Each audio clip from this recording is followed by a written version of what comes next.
Okay, good afternoon, everyone. Good afternoon, participants and Dr. Graber. I hope that all of you are in good and safe condition and still energetic to follow today's third lecture.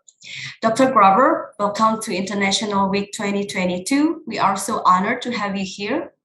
On this occasion, we will have Dr. Rebecca Graber from the University of Brighton to deliver a very interesting lecture entitled Psychological Vulnerability and Resilience During Post-COVID Circumstances. So before we begin, let me introduce Dr. Graber to you. Dr. Rebecca Graber is a principal lecturer in psychology at the School of Humanities and Social Science, University of Brighton, United Kingdom. She earned her Ph.D. from the University of Leeds, UK. Her research interest is concerning how peer relationships can contribute to the development of psychological resilience in the face of complex challenges to mental health and well-being, with a particular orientation to lived experience. Her research aims to identify, understand, and promote the contributions of informal social relationships and practices, especially as these arise in resistance to or as consequence of broad social risks such as austerity, poverty, stigma, discrimination, colonial legacy, and prevalence of harmful substances. She has worked with adults, young people, and adolescents facing challenges from alcohol and substance use, socioeconomic vulnerability, and discrimination based on their LGBTQIA+ identity. She has published journal articles, among which are Promotion of Resilience for Children in Low-Income Communities, published in Resilient Children, Nurturing Positivity and Wellbeing Across Development in 2022. Another one is Best Friends and Better Coping, Facilitating Psychological Resilience Through Boys and Girls Closest Friendships, published in British Journal of Psychology in 2015. And the other one is published in Psychology in 2015, entitled Staying in the Sweet Spot, a resilience-based analysis of the lived experience of low-risk drinking and abstention among British youth. Please, Dr. Graber, the time is yours. Thank you so much for that wonderful introduction, and thank you so much for having me here today. Hopefully everyone can see me and hear me all right. Do let me know if not. So I'm joining you from the United Kingdom, from the south coast of England, and I'm really pleased to virtually be here. I've had the pleasure of working with a colleague in the Faculty of Psychology over the last year, a colleague of yours, and I'm really pleased to be able to speak to you today about psychological resilience and vulnerability. So these are concepts around mental health and well-being, and I'm not going to assume that you have any background in mental health or well-being, or even necessarily see any relevance of that for your own work. And that's something that I'm going to talk about today. So if it's okay, I'll share my slides. I've put together some slides for you today to have a look. Have a look at that. And then I understand there will be time at the end for questions, so please do feel free to ask. As I do this, I'll just note, so I'm a principal lecturer in the School of Humanities and Social Science, and as introduced, I'm really particularly interested in how relationships and communities support how people get through difficult times. All right. So a little bit of an overview of what we'll talk about today is, first I'll start with, why would you necessarily want to think about resilience and vulnerability? And we'll go into what those terms mean. But the starting premise of today is that people respond differently to adversity and trauma in challenging times. And of course, we've all collectively, whether you're in Indonesia or you're in England, we've been through difficult times collectively, globally. But of course, individuals have come with their own family histories and community issues and strengths and resources. And we'll talk about the ways in which all of that interacts to affect how different people function. We'll look at the idea of vulnerability, the way that there are different aspects of our lives that set us up to respond more or less effectively to challenges. I'll specifically speak about some of the things that researchers have noticed during and after the COVID-19 pandemic. And of course, that's very different for different community and global situations, but I'll speak to some things that might be relevant where you are. We'll then kind of move on to what we think of when we think of the idea of resilience, and then academic definitions of resilience, and really taking a critical look at that and thinking about how our reactions and responses to challenging times that changes over time. The way a person is in the middle of an ongoing situation, or having experienced something difficult, that's not how things are 2 years later, etc. I'll then look at different factors that support adaptive reactions to difficult circumstances. So it's not enough to say that people react differently, but why is that, and what really could you do now or in your future careers, and in any community or civic work that you do? What could you be looking at to support resilience? And again, I'll speak about that in the context of the recent pandemic as well. And I'll end my portion of the talk with just some practical applications. There's going to be some theory here, but I want you to be able to definitely walk away with some ideas about how you could put this knowledge into practice, whatever your context and whatever your interest. And so that's where we'll head off to today. And again, thank you so much. I'm really pleased to be able to have an opportunity to speak about this with a very different kind of audience. So, in terms of being within the Faculty of Economics and Business, I think it's a really great opportunity. So why would you want to think about ideas of resilience and vulnerability if you're not a mental health professional, if you're not a well-being professional, and you don't consider that to be part of your studies or career aspirations, right? Well, I think one is that we care really on a human level if people are experiencing distress. And so I'll take that for granted, that we have feelings about how people are doing in life, and we want to encourage well-being and discourage distress. We want to work towards a world in which that's possible. But there's also real costs to to mental distress. The annual economic cost of mental illness, and this isn't severe mental illness, this includes moderate depression, mild anxiety, sleep disorders, right? Things that many people experience, right? Not what you might think of when you think of mental distress. The annual economic cost of that is somewhere between $2.5 and $6 trillion US. And that figure was generated in 2016. As we know, a lot has happened since 2016, and I'm going to guess that even though, these authors suggested it would get to $6 trillion by 2030, I would suggest we've probably got to that figure closer to now, right? And as I said, this is not severe debilitating mental illness where people might be in psychiatric care. Of course, there's that, but this is the cost of lost productivity. It's the cost of sick days. It's the cost of needing to provide long-term cover. It's the cost of people exiting the workforce, various things. Certainly during the pandemic, many more people than usual experienced some degree of mental distress.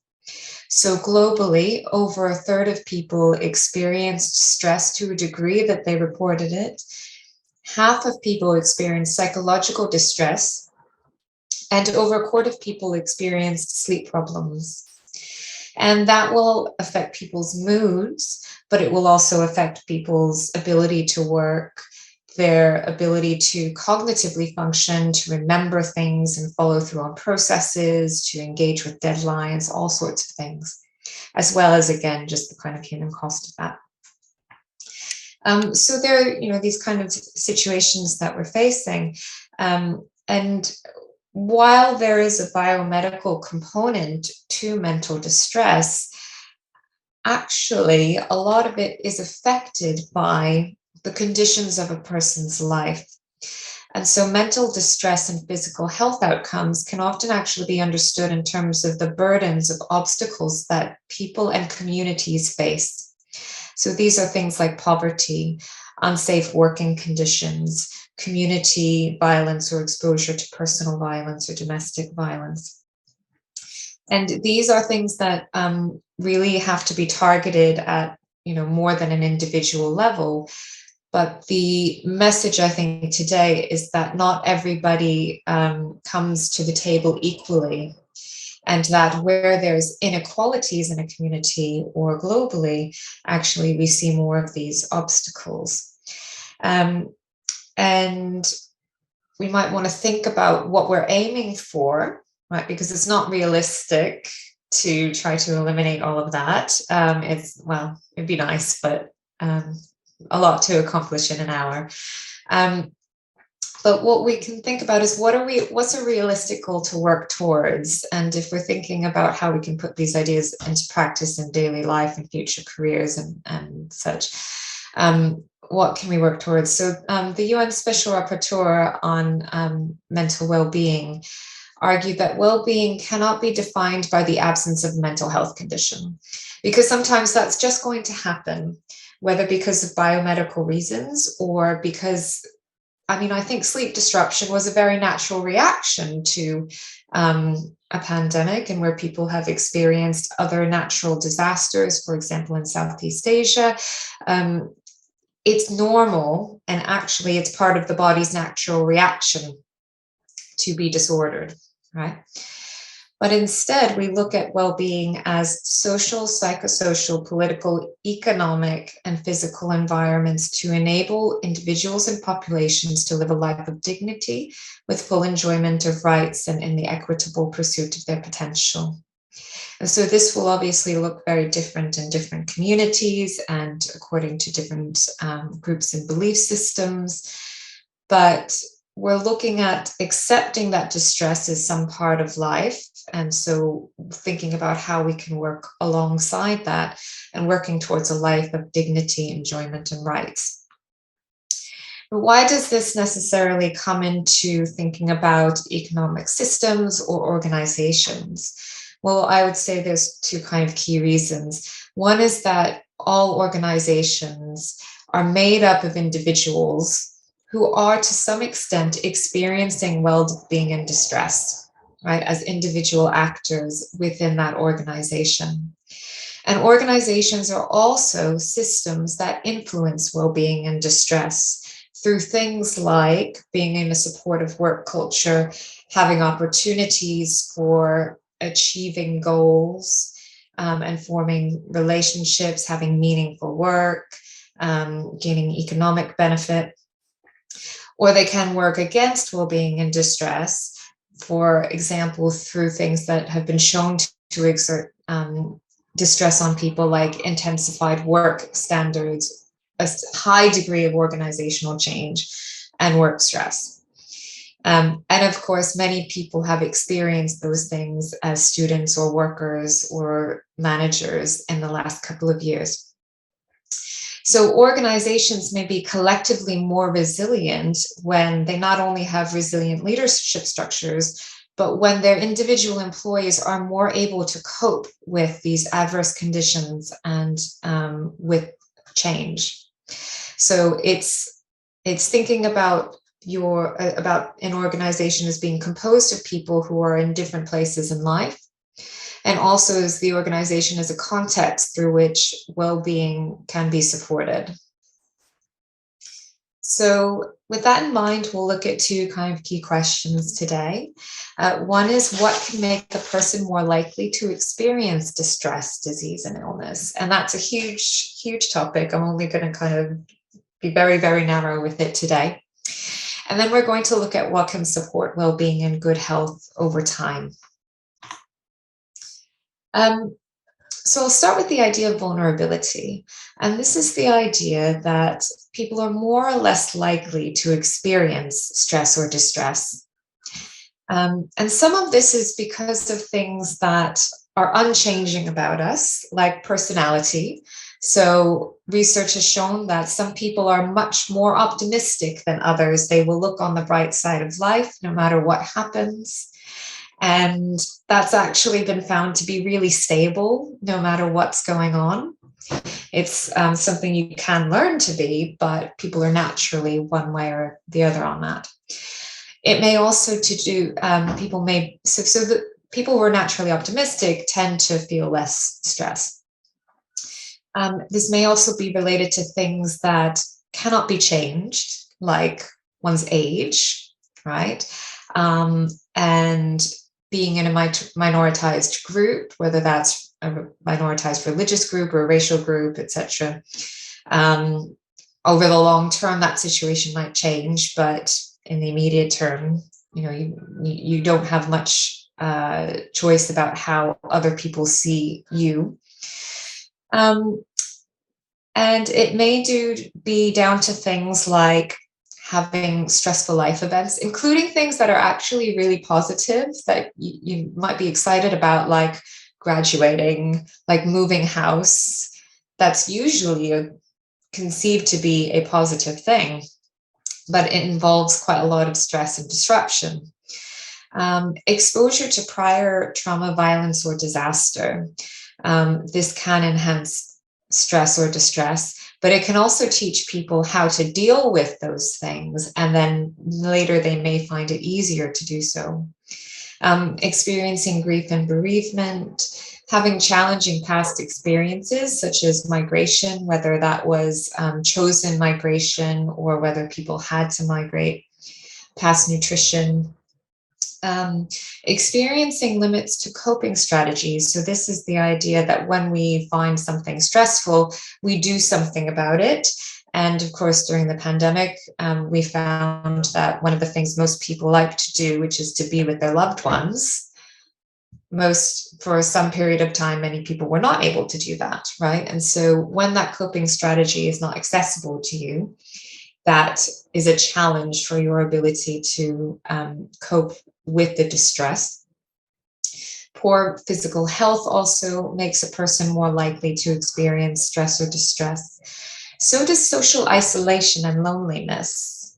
So of course, some people like to be alone, they prefer to be on their own, but broadly speaking, being socially isolated, whether that's because they're in a rural, unconnected area or they're in a busy time of their life, like a medical residency where they're not seeing people, that actually has quite a significant effect on distress. And then things like community destruction.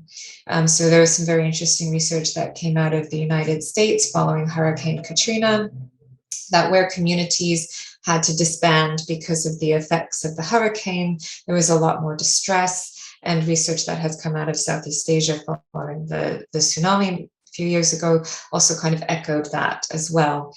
That because community support is so important, where that is shaken up, people may be more or less likely to experience distress. So, of course, some of these factors will be shared by many people in any organization, and some of them are things that are very personal. None of these happen all at the same time. And just because any of these are present, it doesn't mean there's automatically going to be distress, but it means it's just a bit more likely. And there's different thoughts around how all of this interacts. There's no magic number or magic sense of how much is too much. It's really very interactive and subjective. And it's just kind of a reminder that actually a lot of this interacts with each other. If a person's in poor physical health, they may not be able to access their community, or they may be very reliant upon a caregiver, and that changes the family dynamic. And all of these things can interact in such a way. And thinking about how all of this worked during the pandemic, during COVID, there's arguments, so this comes from the British Medical Journal, that the pandemic was not a pandemic, but was a syndemic. And this meant that actually, instead of being just a biological spread, that COVID was characterized by interactions between biological and social factors, between conditions and states that increased a person's susceptibility to harm or worsened their health outcomes. And that meant that, for example, in the United States, you saw worse health outcomes and mortality for people of Black and ethnic minority groups. It meant that different countries handled it better or worse. But it's not to do with development necessarily. There was a fantastic question in the earlier session, which I will speak to now, is that some countries with far less financial resources than the United States fared far better in the pandemic because they had experience from the SARS pandemic a few years ago. That meant that communities were more resilient, that they had more knowledge, and that the health systems were more resilient and able to manage the pandemic. And so it's not a case that this is about development. It's really contextual and actually speaks to this idea of resilience, that some countries that have fewer financial resources than the United Kingdom, where I'm based, or the United States, did better because there was prior learning and prior community connectedness and other things that we'll talk about that meant they fared better during the pandemic. But regardless of that, there's been a period of collective and individual grief with multiple traumas and distresses over a period of time. I know this is getting a bit heavy. I promise it will, it will lighten up a bit. But these all kind of additionally produce resource stressors. So as well as kind of thinking about people as people dealing with problems, it means that there's a change to people's ability to cognitively process information, that there's a lot of organizational change at a specific period of time, whether that's changing to remote learning or delivering services remotely or having to restructure those services. All of those things have psychological costs, cognitive costs, and economic costs. And there's disruptions to coping mechanisms. Things that were pointed out as being issues, or that there were many changes to structures of daily routine. And daily routine is actually very important for maintaining well-being. Changes in the people's ability to access resources to manage stress and tend to basic needs. And also changes to risk perceptions, that people were engaged in a lot of risk assessment of what is risky. And again, that can erode the ability to make decisions or change how people make decisions and what they consider to be important. It can also just result in kind of interpersonal tensions. And so I think that even though, hopefully to some extent, we're looking at the back end of the pandemic, I kind of cross my fingers and I'm not gonna say we're out. But it's important to keep in mind that even as things are changing in various parts of the world, this has been the experience for many, many people, right? Many, many people. And that is held for a long time in the body. It's held in terms of the way that the brain changes to cope with these challenges, right? It has to get through this situation. And so it changes. That's what the brain does. It will change to respond in a way that's adaptive at the time, but may not be adaptive or helpful later on. And it means that people come back into situations just with different resources and supports available to them. And it takes time for that to settle, right? If we think about what can support well-being and good health over time, we can start to think about, as we exit this, or hopefully are exiting this, and in the future as well, what can we do to not kind of get stuck in that crisis mode? And I'd like you to first reflect on what you think it means to be resilient, to get through a difficult time. And that's something, maybe you want to jot this down, think what comes to your mind initially when somebody says, I've got through a difficult time, or I've got through this, I've dealt with this well. What does that mean to you? And here are some common understandings of what that concept is. And this has mostly come from Western research. The idea of bouncing back. So I've got a little rubber ball on my screen. The idea that we're going to bounce back to before. And I'm quite skeptical of that myself, because as far as I know, time only goes forward, and it's difficult to go backwards. Getting back to normal is another idea, right? I mean, what's normal anyway? But again, getting back to that. Growing through adversity, and that sounds very noble, doesn't it? That whatever is presented in front of you, you should be able to grow through that. You should be able maybe to see that as a gift to you, to be able to have the opportunity to grow, which you may well believe that is very challenging to do. Experiencing positive change, it's another one. And again, that will have an idea of what is positive. You might think about how do you know if it's positive? When does it become positive? The idea that resilience is a character trait. Some people are more resilient than others, maybe. It's a personal skill. It's something you can learn. You can become resilient if you work hard enough at it. Maybe it's something innate, like being optimistic. But certainly it seems all of this is about that it's your responsibility. It's something that the individual goes through. Okay?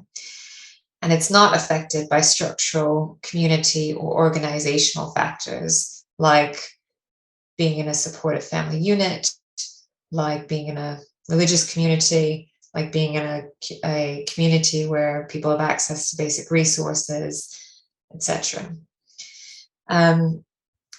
And actually, when we look at the research, we find that it's not really these things. It's a bit more complicated than that. And that's a challenge, but it also means that there's a lot of opportunities to support ourselves and each other in organizations and outside of organizations to support well-being.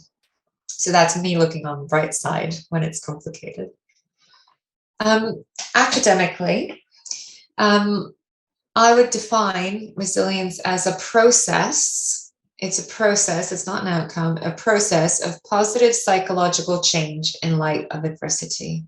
So one faces adversity of whatever kind, there is change that happens. Change is normal, change is welcome, doesn't always feel great, but it's there.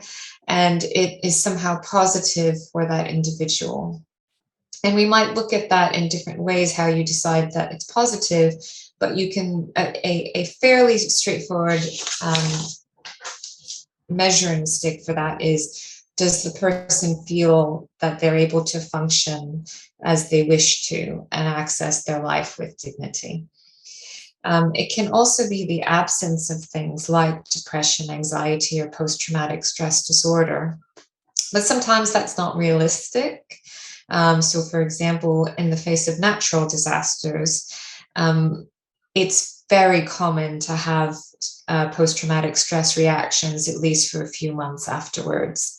It's very rare not to experience sleep disruption, etc., and that's just normal. So you wouldn't use that as a guide. But basically, if the process of change is leading a person towards feeling depressed and anxious and prolonged stress, then that's probably not a positive process of change for them. But if they're changing in a way that they feel still engaged with life, that they're able to function, they're able to be productive members of society and in their relationships, that's more likely to be something that's adaptive. And it's a process that is a mix of personality, coping skills, the ability to manage stressors, either by solving problems or dealing with the feelings that are associated with these problems, and relational and sociocultural resources to sustain well-being. And we'll unpack that a lot more in the next few moments. I'll tell you what resilience isn't. It's not actually being happy or in a positive mood. I mean, one hopes that that is how you feel. It's, nice too. But there's even some research that some very resilient adolescents in the United States are not very happy. Again, maybe that is something that you'd want to critique, but it's not just about being happy, because sometimes that is not appropriate, right? Sometimes it is.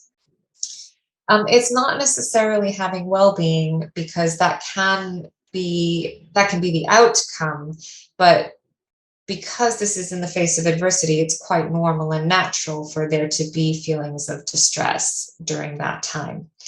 And it's not necessarily about quality of life, because people might have fairly poor quality of life objectively. For example, if they are lacking basic resources, or they have very restricted mobility, they may be judged to have poor quality of life, but they may be coping with that, managing that fairly well. And it's not actually a personal trait or characteristic. And we know this because you can support people in developing resilience. And if it couldn't change, then it would be purely a personality trait. So it isn't. It's something that can be changed through working directly with individuals, but also on a community, organizational, and state level. So resilience is an interactive process, drawing on personal assets together with relational and contextual resources to support improved outcomes in contexts of non-normative, unusual adversity. And what we're still trying to understand is what drives this, and also how it looks in different cultural settings. So a lot of the research that started this way of thinking came from the global north in the US. The first kind of major study of resilience was conducted by white researchers on children who were growing up in Hawaii.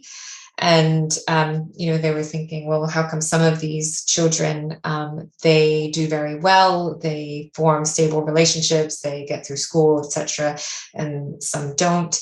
And it took a long time, really, for there to be opportunities for other cultures and other countries to have a look into defining resilience. And so what I want to talk about now is what resilience can look like in different cultures in a way that kind of steps away from the Western concept of it. So there's actually some research focusing on Indonesia, where there was a study of rural doctors, that's often a challenging setting for people to be in, because they may be one of very few medical professionals in an area facing significant strains on their time and their resources. And depending on kind of the setup, they may be there for a while or not for a while. And some researchers, what they did was they were trying to measure resilience, but also kind of define what resilience meant in this context, right? Because it's a very specific kind of context.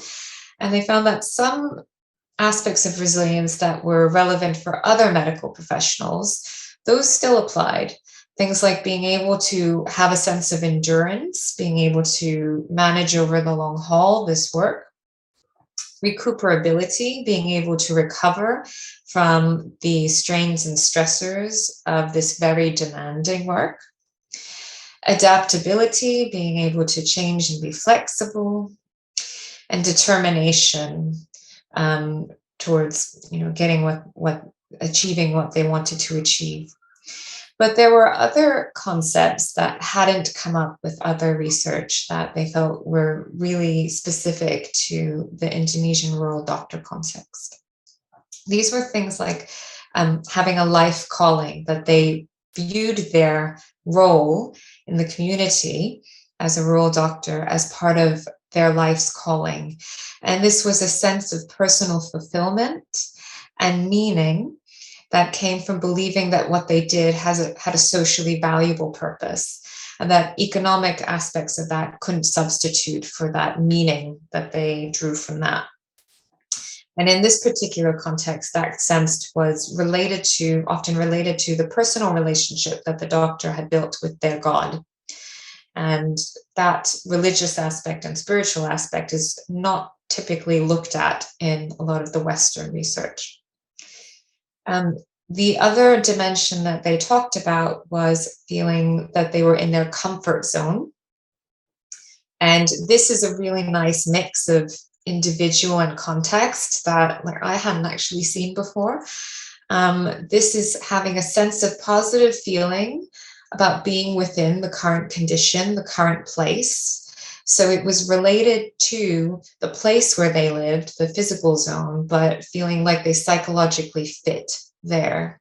So that in the rural context they were in, they felt like that fit for them, right?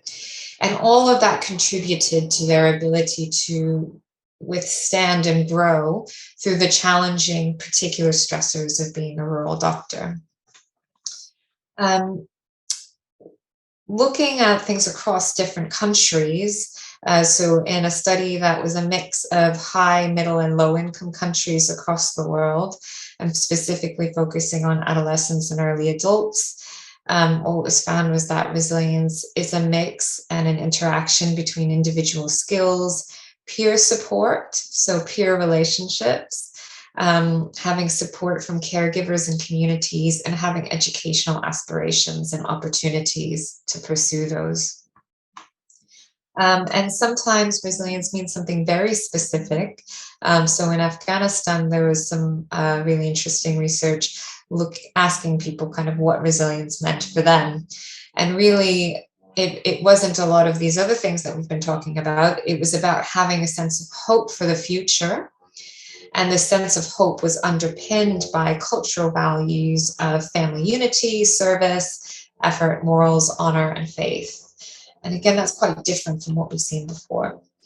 And so this, again, kind of, lessons for us is that resilience is a process. It's influenced by many different things and is quite context specific. So as you're working in different contexts and thinking about different kinds of organizations and applications, it's worthwhile to have a broad picture, but also think about what would it mean to do well and cope well with adversity in this particular situation. And I mentioned that this is something that happens over time. So some figures here, I'll explain what these are. On my left, I think also your left, you can see different kind of hypothesized trajectories of how people might respond given some adversity, right? So, and without any explanation for that, but that one might experience stress in terms of being very resistant to stress, that on the top left, there's a flat line from experiencing a disaster to then a couple of years after that, there's never really a stress response. That's quite unusual to have. Most people react in terms of having some kind of dysfunction for a while, right? And then actually most people recover from that, because for all that I said that lots of things make us vulnerable to distress, the reality is that most of us do go out and function quite well in the world. And this isn't debilitating in a way, or it's not debilitating for a long time. And that's despite encountering all of these things that collectively and individually we encounter, right? We are going out and living life despite that. So most people will respond in one of the other ways. They'll respond in terms of a resilience response, which is experiencing distress, but then kind of coming back down towards more typical functioning. Having recovery where they may never return to prior functioning, but they've recovered from having that distress. And you can see on the left that this happens over time. It's not immediate. Some people experiencing a relapsing or remitting period of change, where they do well for a while and then not, and then again they do okay, and it just bounces up and down. Some people hold it together very well for a while, and then they don't. I don't know, that thing that happens always. You're working really, really, really, really hard for a while, and then the minute that you stop, you get sick, and that sort of thing. You get a cold, a kind of psychological equivalent of that. And very few people, but it does happen, experience dysfunction quite significantly for a long time afterwards. So just to say that there's different ways that people react to adversity. And most people end up being very all right in the end. There's a study that was done with people who, communities who experienced flooding in Mexico. And this was actually used in comparison to reactions from the September 11th attacks in the US, but I'm focusing just on the Mexican context today. And what you can see on the right-hand side in that diagram, I want to draw your attention to a couple of things. One is that this is over a period of 2 years that researchers looked at stress reactions. And you can see just from glancing at it that people underwent a lot of changes over those 2 years. Most of them started off 5 months after this flood, which destroyed their communities. They were significantly distressed, and most of them ended up moderately or not distressed at all, but it took a while, and people reacted in different ways. So that ultimately people get there, but it changes, and it changes over time. So why do things change over time, and why do we react in different ways? I'll talk about protective mechanisms now. So these are the things that to some extent explain why we get these different reactions, and also provide opportunities and give us some insight into how we can support well-being. So some protective mechanisms reduce the impact of risk. So there's going to be something that happens and you can't change it, but it reduces the impact. So for example, where there's trauma, where there's significant bereavement counseling reduces the impact of that. It doesn't make the grief go away, but for people who are experiencing quite significant distress as a result of their grief, having that therapeutic support can be really helpful for them. Some mechanisms reduce or stop negative chain reactions. So, for example, there's research looking at refugees who were resettled in higher income countries who had a lot of distress. And what was found is that when the refugees were given permanent housing, their stress reactions really eased up quite a lot. And they were able to form relationships with people that then kind of helped them and their children, and actually, it wasn't therapy that was needed. It was to get stable housing, because without the stable housing, they were then always worried that they were going to have to leave. They weren't able to put down roots and form relationships. They weren't able to think about educational goals for the children because they didn't know where they were going to go. So being in unstable housing was a negative chain reaction, and providing that support, just kind of sorted that. Establishing and maintaining self-esteem and self-efficacy is another thing that protects. So in business contexts, where there is a case of a group underperforming compared to others, a really useful way to address that is often mentoring schemes.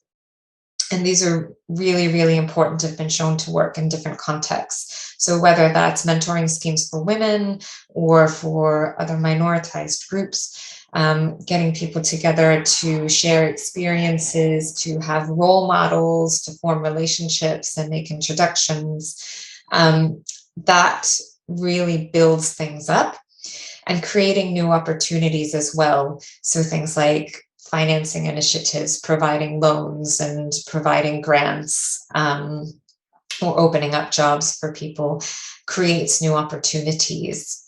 And, I'm providing examples, and I think, this kind of crosses political lines. It's not really about what approach you choose to take. It's just saying that different aspects, there are different things that can be done to protect well-being, and it's not all mental health care. It's not all therapy, right? It's these other things that have an impact on well-being. I'll just kind of briefly speak to this because it's quite text heavy, but just to say that all of this kind of works together. I said all these vulnerability factors work together, that you may have some and not others. Protective mechanisms also work together. So in an example of how a child may grow up to be particularly resilient when facing adversity. So this can be nested, that there might be cultural values and financial resources that define the scope of opportunities for education, for the medical care that they're able to access, that they may have more or less access to parental monitoring and support and stability of their home life, access to meaningful relationships with one or both of their parents, or perhaps grandparents and other members of the family. They may learn from them or others about ways to cope with difficult feelings and manage interpersonal difficulties. When they go to school, they may receive supportive instruction from teachers and peers, and they may themselves then finally develop a sense of perseverance, that they can handle whatever comes their way. But underpinning all of that was actually all of these different factors, which means it's, to some extent, perseverance is personality based, but it's also reinforced by supportive teachers, supportive family relationships, all of these things. And similarly for adults, it's less strong because adults are, we're more set in our ways. But for people to feel they can be adaptable in the face of change, having messages from the immediate environment, from peer groups, from managers and leaders, from educational instructors, from community leaders, all of that really does feed into things. So as we kind of draw towards the end, I wanted to touch on what are some protective mechanisms that have been shown to be really beneficial to well-being in loads of different contexts, and particularly in organizational contexts, but in many different situations. One is social support and supportive friendships and relationships. So having access, it's not about numbers, but having access to people who you feel validate your worldview, that understand you, that are there for you, that's very important. And while family relationships, as I'll bring up, are very important, this includes community relationships and non-family social relationships as well. Experiencing positive emotions is also very important. So again, resilience is not happiness, but cultivating gratitude, thankfulness, having experiences of awe and transcendence, or just being happy, feeling pride in oneself and in one's community, all of that generates something. And work and academic work may not always feel positive, but it may not make you happy all the time, but that's like a context in which you can engender positive emotions through the work or through the social opportunities arising in that. Finding meaning in what you're doing is really important, and that's another positive emotion that's been really shown to be important. Having educational and professional goals and aspirations that can be met is another thing that's very important. So that's usually important for the person themselves, that, for example, a young person feels that they have access to education, but also parents looking at their children. They've spoken about how it's good for them to feel that they are supporting their children's future, and that helps them to cope with difficult situations, feeling that they're working towards the next generation. Supportive family relationships as well is really important. And that might be family of birth, it might be with the nuclear family, but it doesn't have to be. It can be grandparents, it can be aunts, uncles, cousins, it can be people who are like family. But having family-like or family relationships that are supportive are really, really important for mental health, but also for physical health, actually. There's a sense that men are more likely to go to the doctor when they are married, because perhaps the wives make the appointments and make it happen. Physical activity and exercise is also really important. And again, that can be really varied depending on different bodies, but having good physical health, and things like meeting basic needs for housing.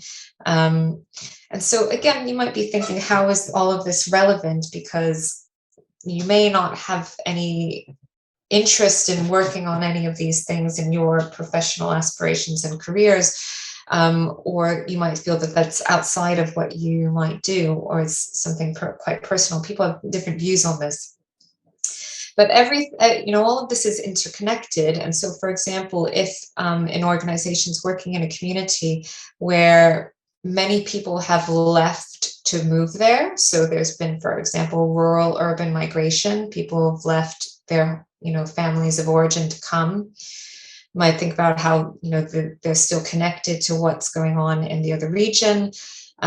If there's a community where there's lots of adequate housing around, that's great, that's a protective mechanism. If it's not around, then that's something just to be aware of. That's something facing employees and peers. During and after COVID, some particular things that came out as being really important for supporting resilience were having shared belief systems. And so this is about culture, isn't it? It's about feeling that you can make meaning through these really difficult things that your community was experiencing, having a positive, hopeful outlook, and feeling that you could do something about what was happening. And often having transcendent values and spiritual moorings for inspiration. So that was to say that many people who found that they could relate this to their relationship with God and the universe found it really difficult, found it easier to manage with things. Social connectedness also really helped to reduce fatigue and stress. And so this is having diverse social networks and having access to them. And again, this can be because you've got a neighborhood WhatsApp, and so when you're ill, somebody's there to bring you food, or able to check in on an elderly neighbor. It's that. It's also feeling like you have that. It's taking away some of the need to make decisions, and taking, it's both dealing with the problem, but also dealing with the feelings around the problem, right? And so that might be the social connection, the social network might be coming from personal domains, or it might be coming from professional domains. Both of these are important, right? And where there was collective and community resilience, for example, where there was neighborhood organizing, that helped people to reduce fatigue and also to distribute resources effectively as well. And then things like maintaining daily structure and being able to be flexible were really important. And that's something that is often actually dictated by working conditions and needs, and the ability to engage with that, as well as person's preferences, and where there, for example, was need for homeschooling or needing to take care of elder members of the family or children, that affects all of these things as well. So coming to the end, some practical applications. Again, knowing that you're probably not mental health professionals or wanting to be mental health professionals, we're looking at how can you take this learning into any kind of professional or personal organizational context? What are some things that, according to your preferences, your skills, your interests, you might think about as being able to support well-being? The first thing, and I think this would be the best thing as a takeaway message, is just to acknowledge that circumstances are different for different people because of their individual circumstances, their family circumstances, all sorts of things. And just to say that not everybody is going to react differently. Some people will cope magnificently with what seems to be extraordinary circumstances. Other people struggle really with things that you might find really easy. But it's just going to be different, and that's not a personal failing, really, or it doesn't have to be a personal failing. And similarly, that different people have different strengths and resources. That somebody might be struggling in one domain of life, but might be doing very well in another. They might be really struggling to remember things, but still being able to really facilitate really great conversations and brainstorm ideas. And that's where they're strong right now. We can also think, because this is so complex, there's lots of different opportunities for solutions and support. So there's a lot that can be done at a really low level to support people. Like just acknowledging that, that people might be having difficult times, and encouraging things like regular screen breaks, providing people with a little bit more time and room in their schedules, if that can be done, is preventative and low-level support, whereas other people might need more targeted and intensive support. And it's really difficult to say what that is, but that all of this can be adjustable, right? An important takeaway is also to create opportunities when possible for social bonding, for experiencing positive emotions, and having a supportive culture within and outside of organizations. So acknowledging that people will have other relationships and obligations that they will want to fulfill, and that does actually support the organization, because if they feel they're doing that, and if they're really working with their communities, that does have an effect on their ability to function as employees.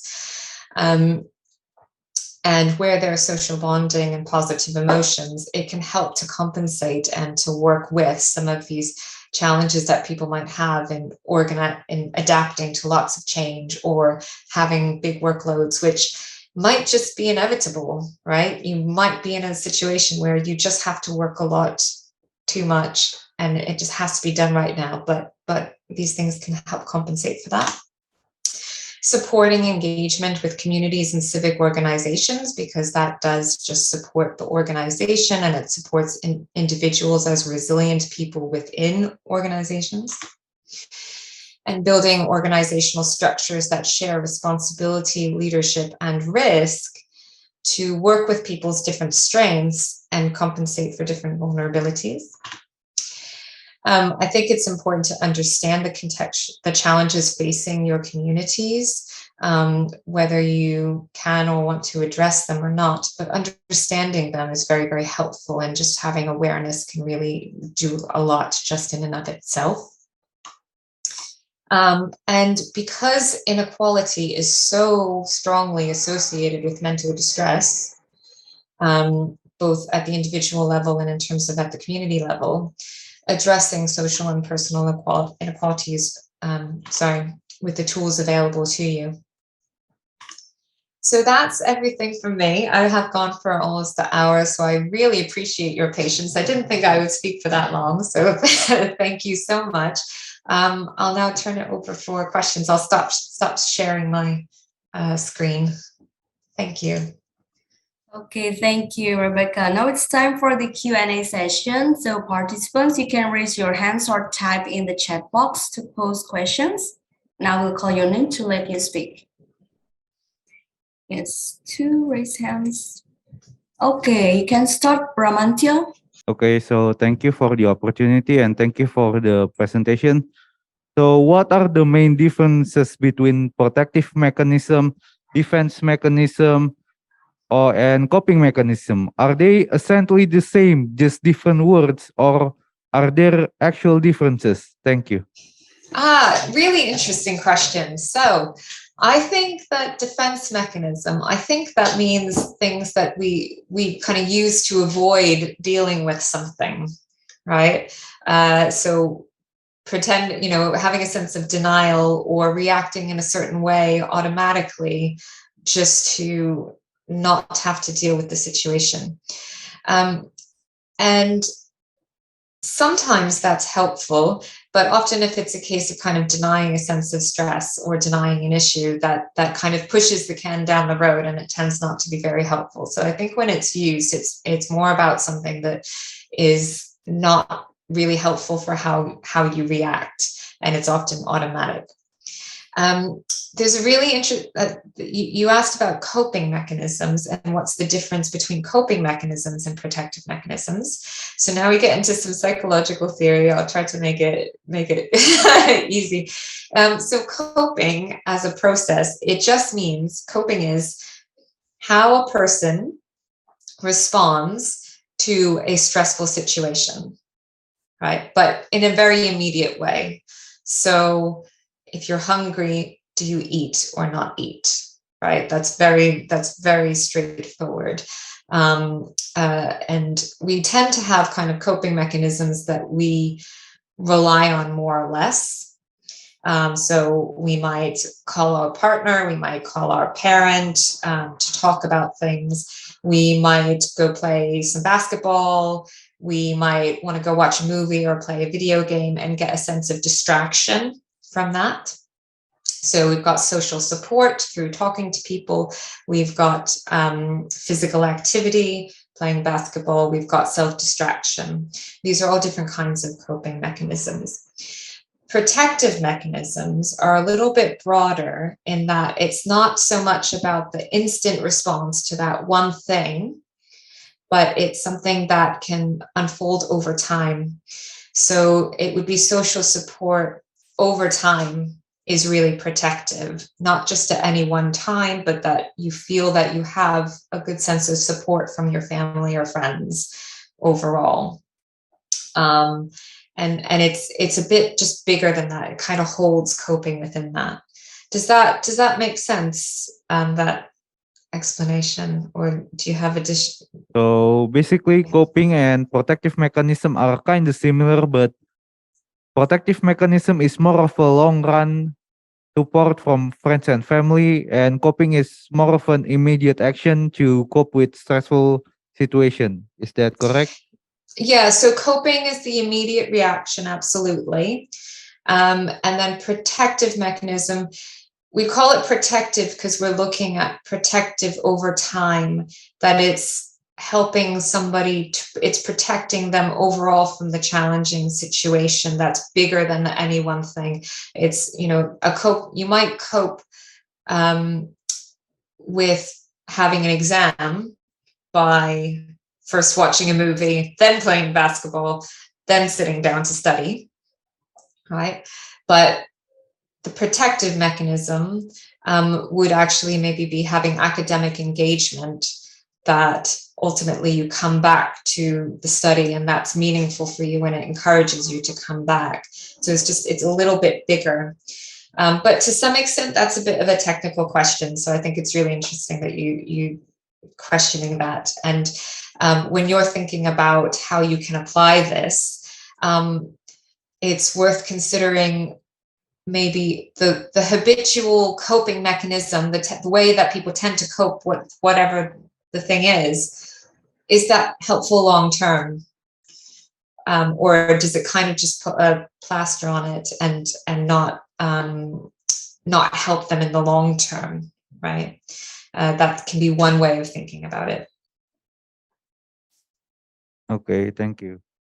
Thank you. Okay, thank you, Bramantya. And we move to Jovan. Please, Jovan. Thank you. I'm sorry, ma'am. Maybe I will ask a question, and that question is possibly we can learn it in an individual level, ma'am. So previously, it is explained about resilience and trauma, or some maybe unhappiness even. So basically, my first question, I have two questions. My first question is, most people sometimes, just as you said before, they don't really need a therapy. They just need a good condition. For example, if they lost a job, they just need a job, and then they will be happy. And if they get a pandemic disease, they cannot go out, they become unhappy. If they go out again, they can be happy again. But there are people that developed some kind of a depression based on something. It doesn't matter whether it is genetic or it is because of situation.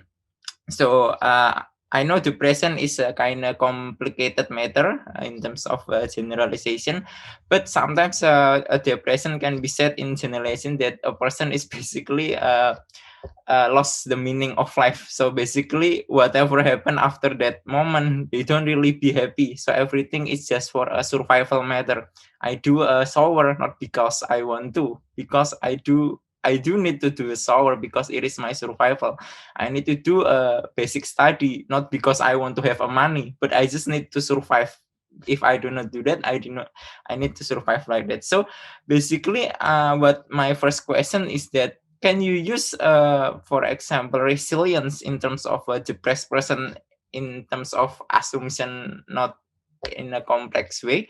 And then it is a kind of related. For example, does resilience can be increased? As previously you said that resilience can be changed. However, I forgot about the personality can be changed or not, but resilience can be changed. It means that, can a depressed person use a resilience to increase their resilience? What I mean is that, for example, they use all of their energy for a long period of time to develop some kind of resilience, which at the end of the day will help them to fight the depression. I think that's my first question. First, man. Thank you, man.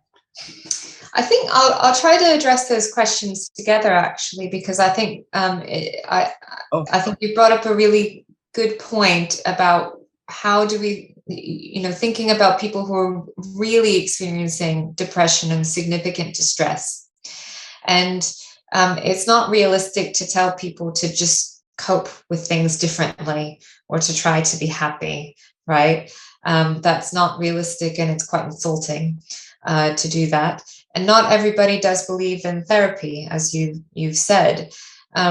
So I think what a resilience perspective does in these situations is, first of all, to say that some people will be experiencing that level of distress, and it needs support from different levels. And it's not fair to expect the same level, to expect people to react the same way and feel the same way.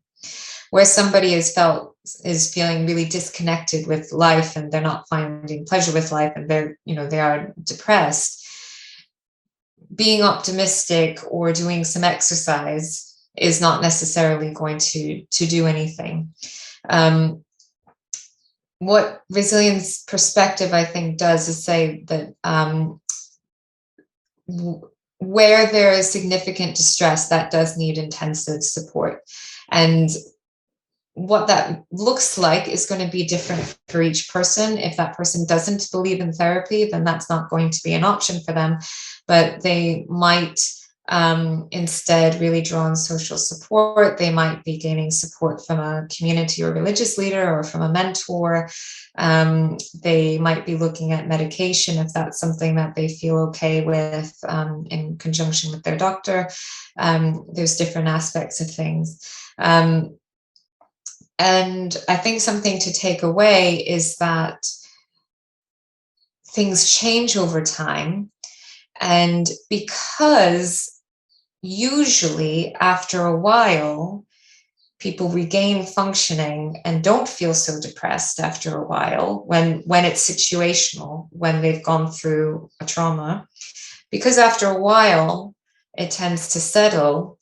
If it's not settling, that really does need more support, right? It really does. And I don't want to offer specific recommendations about what that would mean, because that is more of a clinical perspective. But it's normal to feel depressed or anxious when things that are really bad have happened. And people might be more vulnerable to feeling that way because of other aspects of their life. But where that doesn't move, where that doesn't change, that actually that does need further intervention and further support, because after a while, not a month, maybe not even 5 months, but after a while, if it's still there, then yeah, it needs a bit more. I hope that addresses that question. Yes, ma'am. It's really addressed the question, ma'am. Maybe a last question, ma'am. I think a little bit about the personality, ma'am. Do you think that personality of a person can be changed, ma'am? But I mean, in the sense they are not faking it. I mean, there are people who faking it, but they are not exactly their actual personality. So what I mean that can a personality of a person is changed, but in the sense that, for example, they becoming actually a new person, ma'am, who doesn't actually faking it like that, ma'am. Thank you, ma'am.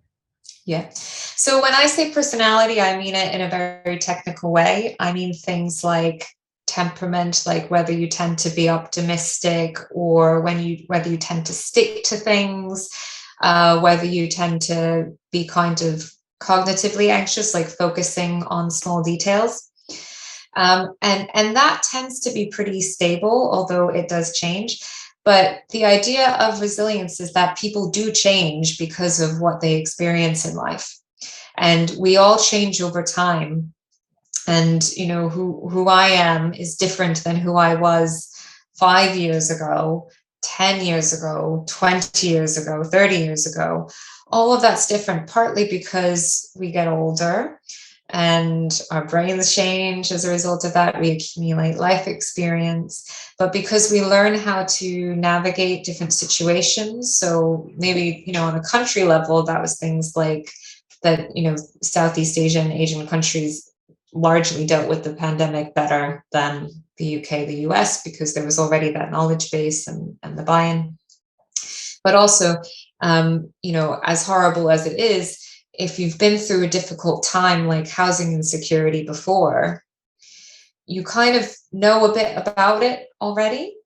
Or if you've been through significant grief before, you have been through that already, and you have been through those feelings. You might remember what helped you and what didn't help you. You learn from that in some way. And I don't think most people think of it as learning. I don't think anybody thinks about it that much usually. But we grow through these experiences, and they may still be painful, but we've actually come to something with them that we know that it's only going to help to watch, to disengage from the world for one day. And if we do that too much, it's not going to help. If we keep avoiding the phone calls from our friends, it's not going to help. That's actually learning that's happened. Or we might, for example, come to value new things in life. So if you become a parent, you might start viewing, the future of your life differently and changing your values to support your family unit. All of that changes. So personality, strictly speaking, is pretty stable. But absolutely, all of these other things can and do change. And even things like your ability to be optimistic and to feel gratitude and to feel happy or recover from difficult feelings more easily, that absolutely can change. And that's part of this idea, is that we're never always the same. Yeah. Thank you, ma'am. That's my question. Thank you. Okay. Thank you. Thank you, Jovan. Okay, in the chat box, we have John Mariano, who asked, okay, so I will read it. During the COVID crisis, governments around the world employed behavioral change tactics, what Dr. Malone refers to as mass formation psychosis, and consequently, it made the mental health crisis even worse off. So what can be done to help people recover? Okay, so I have to look up about what is mass formation psychosis, because I hadn't heard that before.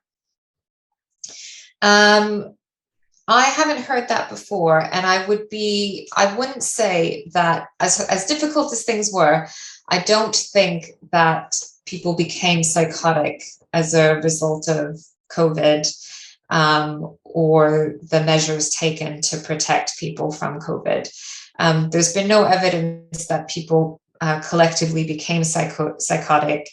And I would be really careful about that, because that idea could be used in a really difficult way. But what it did do was it did change the way that people related to each other. And some of this was in a way that was really difficult, like there was more extremism. There was a lot of misinformation being spread and a lot of conspiracy theories being spread. There was absolutely more anxiety, more depression, more sleep disruption. There were more levels of substance misuse, alcohol misuse, gambling. All of this went up. But what also there was increases in people trying to connect with each other, even through a screen, which can be, sometimes it's good, sometimes it's not so good. There were increases with connectivity. There was research showing that people developed new collective identities with their community. So again, that lovely idea of like WhatsApp and community WhatsApps, that all of a sudden, instead of viewing each other as, I'm the white woman who lives in this particular neighborhood and I see these people and like, I am a member of my community, and as a member of a community of helpers in Brighton and Hove, that's actually more important than my racial identity, than my gender identity, any of that. So there was some evidence that people spontaneously formed these identities of being helping communities, that they banded together with other people who were in their region, or that they felt close to each other online. There was an increase in pro-social behavior, actual helping behavior. Even though there was a lot of relationship disruption, people also have reported closer relationships within their family because people had to stay together. So while there was a lot that came out of it that worsened the mental health crisis, I don't think that there was a break from reality, which is what psychosis would be. And I don't think I don't think it meant that people started really hating each other, even though it got very polarized. I think what happened was that there was a lot of challenge and a lot of difficulty. And I mentioned very early on about risk perception, that was a strain on people. And so it's actually a really big task for the brain to decide, and for us to decide what is risky, right? And when we're trying to analyze whether something's risky, one of the things that we use is this like what's come before? And is the person presenting this information like me? Are they part of my group? And how do I integrate this into what I believed before? And so, for example, that might be looking at the demographics of the people who were saying things, and that can kind of feed a lot of conspiracy theories. It was also things like reframing things, such as, for a while, touching people was dangerous, right? Or being in close contact with people was dangerous. But our natural reactions generally, if we're feeling distress, are to touch, or to hug, or to try to be in the same physical space. And so it's actually really demanding and draining to have to shift and think, oh, that's risky now. And then now that we're kind of coming out of that, it's actually demanding and draining, even though we're probably very excited about that. It's demanding and draining to think this is safe now. And so I don't, so in some, the behavioral change tactics, some of that was, it was difficult for people, but where there was mass identities forming, actually these were largely positive.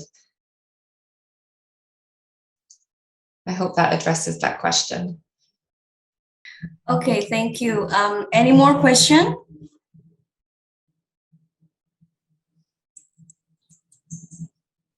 No more question?